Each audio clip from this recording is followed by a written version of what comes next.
Bonjour et bienvenue au jeu de Fabien. Aujourd'hui, les colons de Catane. Alors là, on s'attaque à du gros. Et oui, depuis le temps que je vous en parle, c'est pas la première fois que je vous montre ces dérivés avec les dés, les cartes et autres. Eh bien enfin, je vais vous montrer le vrai, le seul, l'unique. The Jeu, le jeu de ressources qui fit exploser le marché du jeu de société. Nous parlons des années 90, exactement en 1995, où il sortait à peu près une centaine de jeux à l'année. À l'heure actuelle, sachez-le, il en sort plus de 3000. Vous imaginez la différence. Donc quand un jeu sortait, on le voyait. C'est le jeu familial ultime pour jouer à 4 et jusqu'à 6 avec l'extension. Allez, on y va. Rentrons dans la découverte du jeu mythique, les colons de Catane. Alors, nous avons du matériel, des tuiles de terrain qui sont déjà installées ici, que je vais vous montrer au détail après. Nous avons des cartes de ressources qui sont ici vis-à-vis des terrains. Nous avons 2 dés, des cartes de développement qui sont ici, des jetons numérotés, un pion voleur, hop, 4 couleurs pour 4 au départ et de 5 à 6 avec l'extension, blanc, orange, rouge et bleu. Dans ces couleurs, donc pour chaque personne, nous aurons des colonies, nous aurons des villages, villes, et ceci correspondra à des routes. Nous allons avoir 3 plaquettes. Une première plaquette qui correspondra à l'armée la plus puissante. Je vais vous expliquer comment avoir cette armée. La route la plus longue, pareil. Et enfin, la plaquette pour se rappeler comment construire les routes, les colonies, les villes, et comment récupérer une carte développement qui permettront d'avoir des bonus. Voici pour le jeu en lui-même. Alors, on installe comment? Très simple. Ceci, c'est une installation type quand on débute. On n'y connaît rien. Eh bien, nous avons dans le petit manuel, parce que bien évidemment, nous avons un manuel, il ne faut pas rêver, sinon on serait mal, qui nous explique que pour les débutants, hop, nous avons une mise en place spécifique qui est exactement ce que je vous ai installé. Après, nous pourrons prendre les tuiles, les mélanger, les installer au hasard, prendre les numéros qui sont en ordre alphabétique, vous voyez, et après que nous mettrons en spirale, sauf celle-là, parce que celle-ci, c'est une carte unique, c'est le désert, c'est là où nous placerons Monsieur le voleur. Donc on le reconnaît facilement, la carte, parce qu'en fait, vous avez, hop, voilà, ici exactement, des palmiers, tout simplement. Donc, on va voir déjà la base. On a installé donc ceci. Les cartes qui sont ici autour, en fait c'est une île, Catane, donc nous allons avoir de l'eau tout autour. Ces cartes, donc ces tuiles, nous aurons des tuiles d'eau et nous aurons des tuiles spécifiques, ce qu'on appelle pour moi des ports. Nous aurons des avantages quand on installera des colonies dessus. Donc pour ça, c'est fait. Donc la tuile des déserts, je vous l'ai montré. Alors, le but du jeu. Déjà au départ, chacun va installer 2 colonies. Et chacun son tour une colonie. Donc on va prendre le blanc, il va choisir. Alors, pour se donner une idée, quand on va installer, on va déjà essayer de choisir des numéros importants. Pourquoi? Parce que le but du jeu, c'est lancer les dés, comme ceci. On tombe sur 7. Donc tiens, on va commencer par le 7. C'est le seul numéro qu'il n'y aura pas dessus. On a de 2 à 11 en numéro, et sauf le 7. Le 7 est spécifique, quand on le lance, eh bien on a le voleur. Le voleur ira sur une case où il y aura un adversaire pour empêcher que l'adversaire dans le futur bénéficie de la case. Ça enlèvera les cartes de tout le monde au-delà de 7, c'est-à-dire qu'on n'a pas de limite de cartes dans la main. Mais si on fait 7, eh bien tous ceux qui ont plus de 7, il enlève la moitié de ses cartes. Explication, j'ai 12 cartes, mon adversaire a fait un 7, eh ben, je suis obligé d'enlever la moitié de mes 12 cartes, soit 6 cartes. C'est embêtant si j'ai prévu plein de combos, plein d'achats, etc. à mon tour. Et enfin, quand on placera donc ce voleur sur une case où je serai positionné, par exemple, mon adversaire le met, et ben, il pourra, en plus des 6 qu'il m'aura éliminé, qui ne touchera pas, bien sûr, que je rangerai ici dans la réserve, eh bien, il pourra prendre une carte au hasard de mon jeu, le vilain, ou de l'un des personnages qui est autour, parce qu'on peut être à plusieurs. On va le voir après pour comment. Nous allons donc commencer par installer. Donc là, c'était un 7, mais si je fais, par exemple, voilà, je fais 11, eh bien, en fait, tous ceux qui seront sur la case du 11 bénéficieront de ce qui est indiqué. Donc, par exemple, la personne, le bleu lance les dés, fait 11. Eh bien, le blanc bénéficiera 11 ici, et le rouge bénéficiera du 11 ici. Un exemple. Donc, on n'en est pas là. Alors, on débute, on tire au sort qui est le premier, donc classique, hein, vous lancez le dé, celui qui a le plus grand nombre commence, par exemple. Après, c'est vous qui décidez, hein, là, il n'y a pas d'explication spécifique pour ça. Je commence par exemple, je suis le blanc, non tiens, je suis l'orange, hein, vous savez que c'est ma couleur préférée, alors autant prendre l'orange, et je vais essayer donc de placer ma colonie autour donc de 3 cases, qui est le plus intéressant au départ pour avoir le plus de ressources possibles.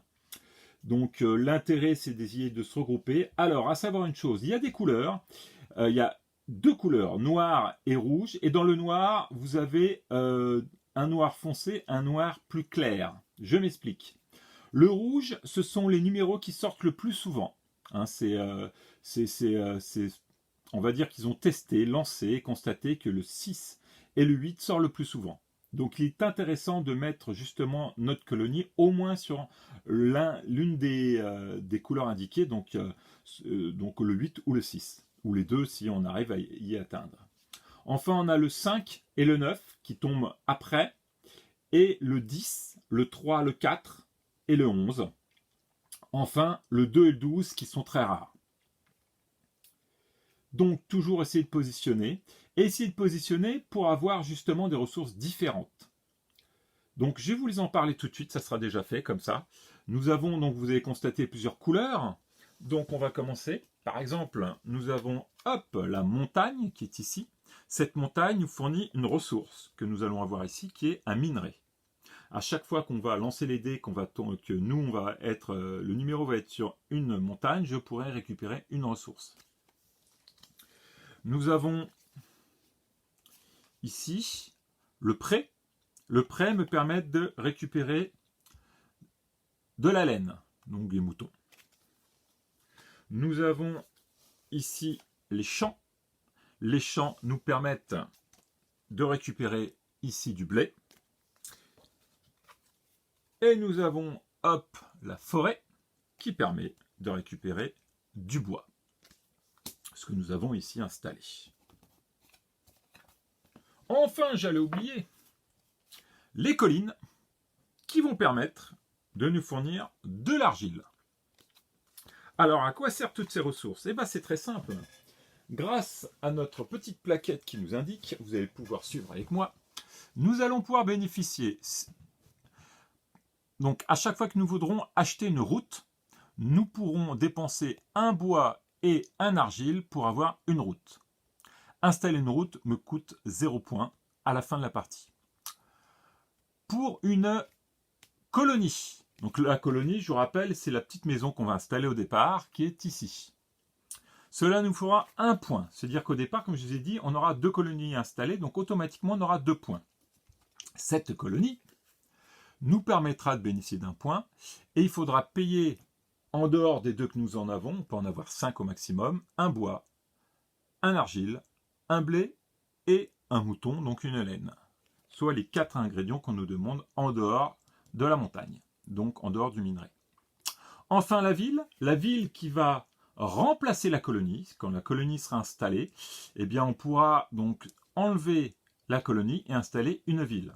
La ville aura 2 avantages. Déjà, on la paiera, ça comprendra, donc pour la payer, il faudra donc 2 blés et 3 minerais. Ça nous fera 2 points. Ça, c'est un point. Et enfin, ça nous permettra, à chaque fois qu'un numéro tombera donc sur notre ville, on bénéficiera de 2 ressources au lieu d'une. Donc on fait 5, on aura donc 2 bois. On fait 8, on aura 2 argiles. J'espère que tout va bien pour vous. Je pense que c'est assez clair. On avait parlé de la plaquette, la route la plus longue. Eh bien c'est très simple en fait. Il faut faire 5 routes à la suite, donc qui se suivent.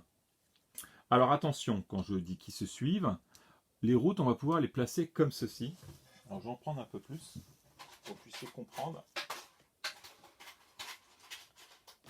Voilà, hop. Par exemple, vous voyez, 1, 2, 3, 4. Dès qu'on arrive à la 5e, on récupère la plaquette. Et cette plaquette de la route la plus longue nous donnera 2 points de victoire. Maintenant, attention, si un adversaire arrive à avoir une route de plus que vous à la fin de la partie, il récupère cette plaquette. Il récupère donc les 2 points et donc vous perdez les 2 points. Donc toujours essayer d'être le plus fort si on a vraiment la chance de pouvoir faire beaucoup de routes. Si par contre vous faites des routes comme ceci, un peu éparpillées, là celle-là ne fonctionnera pas. On ne peut pas compter 1, 2, 3, 4, 5, il faut que ça soit vraiment le long. Là, celle-ci est en trop. Elle nous permettra peut-être de pouvoir faire par exemple une ville. Vous voyez, on est comme ça, la ville là, et puis on met celle-là pour aller plus vite, et on installe après la colonie. Mais ça nous fera que 1, 2, 3, 4, ou 1, 2.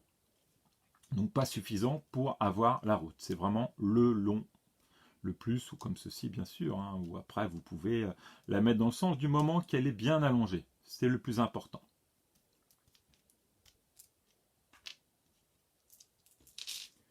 Ça, c'est fait. Bien.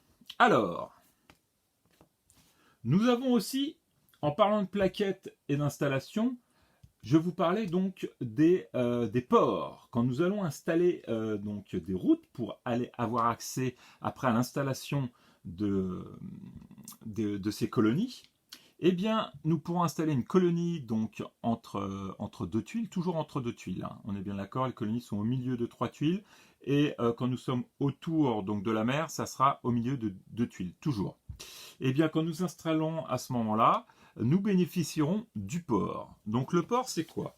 Eh bien, le port, c'est ça. Par exemple, pour celui-ci, nous pouvons donner 2 minerais pour récupérer une ressource que l'on veut. Ceci nous donneront 2 laines pour une ressource que l'on veut. Ceci nous donnera donc on donnera 2 blés pour prendre la ressource que l'on veut, 2 argiles pour prendre la ressource que l'on veut, et 2 bois pour prendre la ressource que l'on veut. Et enfin, nous avons celle-ci, où nous donnerons 3 ressources, quelle que soit la ressource, pour bénéficier d'une ressource autre. Alors, à savoir que en dehors de ces ports, nous pouvons quand même donner des ressources pour en avoir une autre. Sauf qu'on est obligé de donner 4 ressources identiques pour bénéficier d'une ressource unique, ce qui coûte très cher. Exemple, j'ai besoin du bois, j'ai 4 laines, je vais donc donner 4 laines pour un bois. Alors que grâce à mon port, par exemple celui-ci, je pourrais donner donc 2 laines pour un bois et donner 2 autres laines pour autre chose ou un autre bois. Donc bénéficier quand même d'une ressource supplémentaire. C'est quand même plus intéressant. Donc essayez d'y aller. C'est quand même le conseil, ça va très vite. Et le conseil, c'est de faire un combo, c'est-à-dire de pouvoir avoir accès, par exemple, à un numéro assez important, par exemple le rouge sur l'argile, et d'aller donc, là vous ne le voyez pas, mais voilà, vous avez celle-ci. Donc si vous avez une colonie sur le port d'argile et vous avez un numéro d'argile qui tombe régulièrement, vous pourrez donc liquider rapidement vos ressources argile par 2 et non pas par 4. Donc ça peut aller très vite. C'est un jeu stratégique, sachez-le. Il est assez simple au départ à jouer, mais au final, il est très très stratégique et on peut aller très loin. On peut on peut s'embêter assez régulièrement, c'est assez rigolo. Et ça reste un jeu de 3 quarts d'heure, 1 heure. Mais donc à partir de 3, il est conseillé. 2, c'est moins drôle parce qu'on est un peu éparpillé, on ne se tape pas trop dessus. À 3, 4, c'est vrai que là, il y a énormément de colonies, donc ça peut après aller très loin. Bon, j'arrête de parler comme d'habitude, je me concentre et on va juste installer pour que je puisse vous faire comprendre. Alors, je suis le orange, je suis le premier joueur, j'installe mon premier, je constate que le 6 rouge est intéressant, que le 5 est puissant, parce que c'est après le 6, que le 10 peut être correct, et ça me fait en plus 3 ressources différentes, donc on va tenter, je vais faire ça. Et à chaque fois que je vais mettre donc une colonie, je vais être obligé de mettre une route, à moi de voir où je vais la positionner. À savoir une chose importante, pour pouvoir mettre une deuxième colonie, il faut un espace de 2 routes entre la première colonie et la deuxième. Je m'explique. Je ne pourrai pas mettre une colonie au bout d'une route, ce n'est pas possible. Il faudra que je mette au moins 2 routes pour bénéficier de la possibilité de payer et de mettre une deuxième colonie. Donc par exemple ici, je peux faire ceci et le mettre par exemple là, ce qui me permettra de faire ceci comme voilà. Je pourrais dans l'avenir pouvoir mettre une autre ici, ça fera 1, 2 et bénéficier d'un autre. Après, à vous de voir. Enfin, le but du jeu, que je ne vous ai pas dit, c'est de bénéficier de 10 points. Dès que le premier joueur a 10 points, on stoppe tout, il a gagné.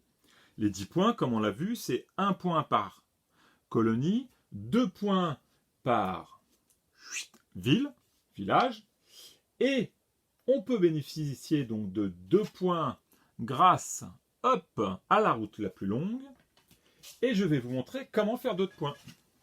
Nous allons avoir 2 points par rapport à l'armée la plus puissante. Haha, c'est quoi ça? Et on va avoir des points grâce aux cartes de progrès. Parce que je vous ai parlé donc de la route, de la colonie, du village, de la ville. Mais nous pouvons aussi dépenser un blé, un mouton, et donc un mouton c'est la laine, et un minerai pour bénéficier d'une carte développement. Alors, nous avons plusieurs cartes. C'est ce petit paquet qui sera bien sûr mélangé et caché et qu'on piochera au hasard. Nous allons avoir les cartes de progrès. 3 progrès sont possibles. La première, c'est la construction de route. Quand on la pioche, alors à savoir que quand on pioche une carte, on ne peut pas s'en servir tout de suite. On pourra s'en servir qu'au prochain tour. Elle pourra vous permettre de gratuitement installer 2 routes comme l'on veut. Vous allez avoir invention. Vous recevez de la banque 2 cartes ressources de votre choix. Enfin, monopole, vous indiquez une ressource et tous les adversaires sont obligés de donner toute la ressource qu'ils ont dans leur paquet. C'est-à-dire que si vous dites par exemple blé, et que vous avez un adversaire qui a 3 blés, il va vous donner 3 blés, et si l'autre adversaire a un blé, il va vous donner un blé. Si un adversaire a 0, il vous donnera 0. Donc à vous de voir ce qu'ils économisent, parce qu'à chaque fois qu'on va lancer les dés, on va voir qui va cumuler en fait les ressources. À partir de là, dites au bon moment la carte. Je veux, je sais pas, par exemple, vous constatez que vous jouez à 4, sur les 3 personnes, il y en a 2 qui récupèrent 2 blés, vous dites blé, vous récupérez tout leur blé. Donc ça, c'est les cartes progrès. Donc vous avez des petites surprises. Vous avez les cartes progrès où vous gagnez 1 point. Alors vous en avez plusieurs, vous en avez 5. Vous avez bibliothèque, université, place du marché, parlement, donc c'est toujours 1 point, hein, et cathédrale. Donc 5 dans le jeu, ce qui peut aller jusqu'à 5 points. Et enfin, nous avons chevalier. Alors le chevalier, il va en fait gérer le voleur. Alors il a plusieurs principes. On va commencer par le premier. Si vous bénéficiez minimum de 3 chevaliers que vous cumulez, et vous êtes le seul à bénéficier de 3 chevaliers, vous bénéficiez de la carte la plus grande armée. Armée la plus puissante, ce qui vous fera 2 points de plus. Donc c'est un moyen de gagner des points rapidement. Maintenant, si vous avez 3 chevaliers et qu'entre-temps quelqu'un en récupère un 4e, donc s'il en a 3 plus 1, il va reprendre, comme avec la route, hop, les 2 points. Donc bien faire attention, vous pouvez être à la limite de gagner, subitement, paf, on vous prend et là vous êtes en arrière. En plus, le chevalier permet d'enlever le voleur et de le placer ailleurs. soit pour l'enlever de votre case, et puis le mettre n'importe où qui gêne personne, ou enlever de votre case, et le mettre sur une case qui gêne, ce qui vous permettra de prendre une carte de l'un des adversaires qui est sur cette case. Le voleur peut être utilisé autrement. Il peut aussi, tout simplement, quand on enlève les dés, comme je l'ai expliqué tout à l'heure, il va donc, à partir d'un 7, pouvoir, hop, le positionner. On enlève toutes les cartes qui ont plus de 7. Donc je vous rappelle, comme tout à l'heure, les personnes ont un paquet de 7 cartes, ou plus. À ce moment-là, 7 c'est bon, hein. S'ils ont 8, on va dire, et plus, on va dire 12, et bien à partir de là, on va enlever la moitié. Je me répète, mais c'est important parce que c'est lui qui peut peut-être tout faire la différence. Souvent, on cumule, on ne veut pas acheter tout de suite pour tout faire d'un seul coup et faire la surprise, mais le 7 va apparaître rapidement parce que ce numéro-là, c'est un peu comme le 8 et le 6. C'est l'un des numéros qui tombe le plus. Donc faites bien attention à ne pas avoir trop de ressources sur vous. Voilà, on a fait le tour en fait des actions possibles. Donc on va continuer à l'installation. Donc moi j'ai mis ici, je vais aller, on va dire, positionner hop ici. Comme ça peut-être que j'aurai deux possibilités pour pouvoir aller au 8 ici ou au 8 ici. Le deuxième adversaire va placer, allez, il va dire qu'il va aller hop s'installer, hop, voilà. Il a envie d'aller là parce que lui il veut avoir accès à un port rapidement. Le bleu va se mettre ici, puisque lui il va avoir 3 aussi ressources. Hop, pareil. Et le blanc, on va dire ici, parce qu'il veut vraiment avoir du bois, parce qu'il le sent bien que le 6, le 5, ça peut sortir vite. Ouais, c'est pas mal. Donc, et puis après, il va peut-être se mettre là, parce qu'il aimerait bien aller ici, qui permettra comme ça d'avoir 2 argiles, bois argile, et faire beaucoup de routes. Donc pourquoi pas, son calcul sera peut-être d'avoir la route la plus longue. Vous pouvez déjà constater qu'à 4, on commence déjà à se serrer. Et en sachant qu'on en met 2. Et oui, ça veut dire qu'en fait, on va reprendre une maison et on va réinstaller donc une colonie. Donc ce qui peut aller très très vite. Donc moi, je remets une colonie. Je vais replacer une colonie, donc déjà c'est un peu plus compliqué à savoir ce que je vais faire. L'intérêt c'est d'essayer de prendre justement de chaque, donc là j'en ai 3 déjà. Je constate que je pourrais bénéficier, tiens, du bois, il n'y en a pas beaucoup du bois. Là il y a du bois là, il y a du bois là, mais ça va être un peu compliqué parce que je ne vais pas avoir des bons chiffres. J'ai un 6 là, j'ai déjà un 6 là, c'est-à-dire que si le 6 tombe, j'aurai les 2 ressources en même temps. C'est pas mal. Par contre, je vais avoir aussi ceci, mais c'est du 12. Ah, ça c'est un peu embêtant parce que le 12 tombe pas beaucoup, ça peut être très embêtant. Puis ça, je l'ai déjà. Bon, maintenant, c'est qui tout double. Qui tout double, est-ce que j'aurais besoin de ça tout de suite? Peut-être pas. Donc, je vais jouer comme ceci. Je vais placer, bien évidemment, ma route.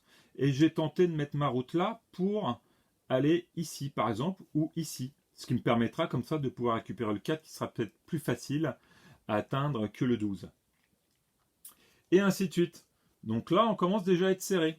Alors, ce qui est sauvage, il y en a qui peuvent s'amuser. Si par exemple, j'avais mis ça et ça. Vous voyez? Donc le but, c'est que moi, j'aille là avant que le bleu aille là. Et bien, il y a un petit malin, il va dire, tiens, moi, je suis le rouge, je vais me mettre au milieu. C'est-à-dire que là, déjà, on ne peut plus aller là. Et oui. Parce que le rouge, il s'est installé, lui. Tiens, il va embêter le orange. Il peut, parce qu'on a une distance de 2. À savoir une dernière chose aussi, si le rouge atteint là, le orange est bloqué. Il ne pourra plus du tout mettre de route parce qu'il est bloqué par la route de l'adversaire. C'est celui qui va le plus vite. Vice versa, si mon orange se met là. Donc, il y a possibilité de se bloquer et il y a de l'interférence entre en dehors du voleur. On peut se bloquer régulièrement, surtout quand on joue nombreux. Donc c'est pour ça que je vous disais 3 et plus est conseillé. C'est ce qu'ils mettent d'ailleurs. On peut jouer à 2. Mais voilà, c'est moins drôle. Ou si on joue à 2, à ce moment-là, on se met plus de colonies pour se taper un peu plus. Ça peut être sympa au départ. Voilà pour le jeu. J'espère que ça a été assez expliqué. Il n'est pas si compliqué que ça. Il est vraiment addictif. Quand on commence, on a envie de continuer régulièrement.